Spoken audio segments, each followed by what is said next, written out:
Alright, hey guys, welcome back to another video, and yesterday I received two hotfixes, one for the 1.5.9 patch and one for the 1.5.10 beta patch. So all the changes, apart from two changes, are in both patches. We're going to go over the 1.5.10 patch first, and then the two changes that are a little bit different for the 1.5.9 patch we're going to go over after. So let's start with the 1.5.10. So first, we have single-player crashes. They fixed a crash that occurred when killing the Family Feud quest NPC after persuading the target notable. So for some reason, it would crash. We've had a lot of crashes in the past that had to do with this quest, and I feel like we always get more crash fixes, so it's always good to see. But yeah, for some reason, certain parts of this quest in specific, there's a lot of crashes behind it. But again, we have another crash fix, so good to see. This is also in the 1.5.9 hotfix. Next, they fixed a crash that occurred due to never-ending looter map events. So I think this has to do with looter spawning kind of out of control, but this is now fixed as well, and it's also in the 1.5.9 hotfix. Next, we have fixed a crash that occurred after selling prisoners to a ransom broker and giving the gather others command to one of our companions.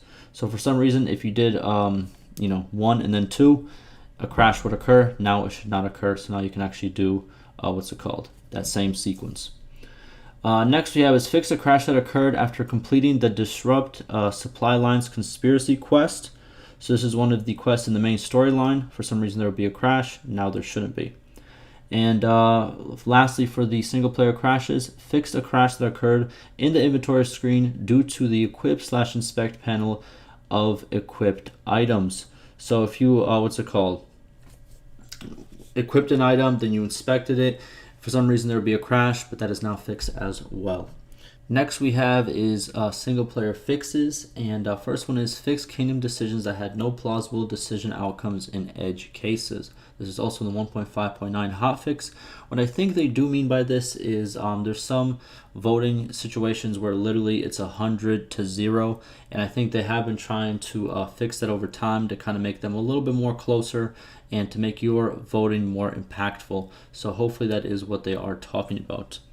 Next, they fixed a bug that caused players' heroes to be duplicated in the main party. This is also in the 1.5.9 hotfix.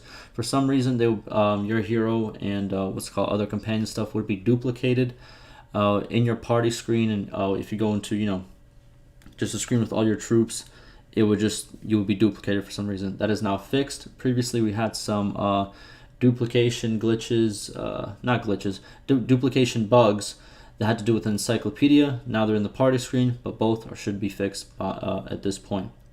Next, they fixed the menu entry freezes. Hopefully this is what they mean whenever you start a new game. For some reason the game would just freeze, but hopefully that is now fixed as well. And lastly, they fixed a bug that caused clan members to die in combat even with the 100% clan member death chance reduction. So obviously with 1.5.10, you can now choose if you want to have a chance of death whenever a clan member goes down in combat.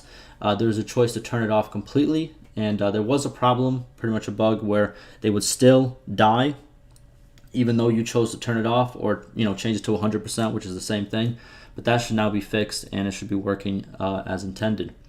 Now onto changes. This is actually a change that we did talk about in a video. Auto recruitment in garrisons now stops if the new recruit would cause the total wage of the garrison to pass the limit. This was previously causing the desertion of high-tier troops due to new recruits being added. So what they mean by this is, as we talked about in that previous video, we are getting some new checkboxes that have to do with auto recruitment. So keep your eye out for that. Probably going to be in the next patch or the next two patches. But yeah, so what this means is, what happened before is auto recruitment pretty much means that every single day you will get a new recruit into your garrison. And what happened was, once a new recruit was added, your higher tier troops would leave because your total wage, or you set your wage limit to a specific amount, and once it's reached, after a new recruit joins, what would happen is the higher tier troop would leave and the new recruit would stay. Now new recruits will not join if your total wage is at that point. Thus, your higher tier troops will stay and not desert. So good to see that that has been changed, and hopefully a lot of people are happy for that change as well, because there was a lot of talk on that specific thread that we did go over. Now onto the 1.5.9, we have just two different changes. First one being multiplayer. They fixed the crash that occurred when joining a multiplayer game. Good to hear. And then, if I'm not mistaken, it is this one right over here. Yes, fixed a bug that caused the player to spawn as one of the bodyguards when talking to a hero in the main party. So I don't know exactly how this would look on the screen, but now it should be back to normal where you are playing as the main character, not as a side character, which is kind of weird, but it is now fixed as well. That pretty much does it for these two hot fixes. I have a lot more content and a lot more dev replies on the forums and a lot of big threads. So keep an eye out for that. Thank you guys for all the support, and like always, stay safe.